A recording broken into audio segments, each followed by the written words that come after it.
नमस्कार। हम जन्मेजय ओझा आवाज सभा के प्रणाम करते हुए सब केहू के स्वागत करते हुए आभार व्यक्त करते हुए फिर भी एगो भोजपुरी पाइल बनी जौन की तर्ज बड़वे सुंदर असुभूमि भैया भारत के देशवा मोर प्राण बसे ही मखोहरे बटोहिया। यही तरह से बड़वे जहाँ के रीतिये हा बड़हन प्रीतिया हो नेहिए हा पगरी के पानी भोजपुरिया बड़ के अदारावा छोट के दुलारावा हो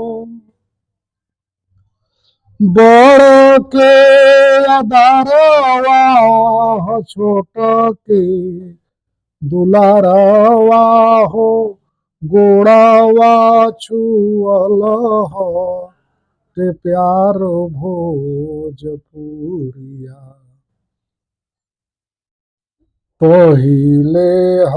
मीठ बानी तब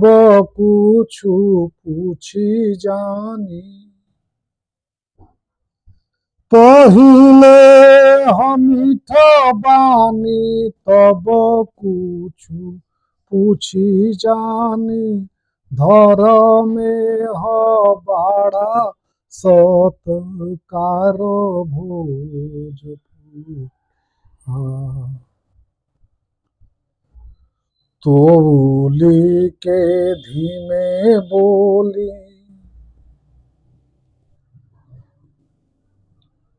तोली के धीमे बोली उठी बैठी धीमे चली घूंघूटे रूप के सिंगार भोजपुरिया दोनों कुल के मानो बानी दोनों कुल के मानो बानी हाँ दोनों प्राणी मंजर के धन जाना धार भोजपुरिया जहाँ के रीतिये हो बड़हन प्रीतिया हो नेहिए हा पगरी के पानी भोजपुरिया नेहिए हा पगरी के पानी भोजपुरिया।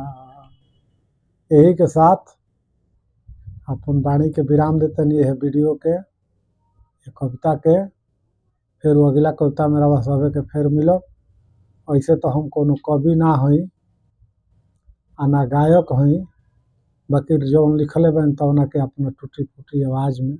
लफ्ज में लिबाज में लिख दिले बनी गा दिले बनी।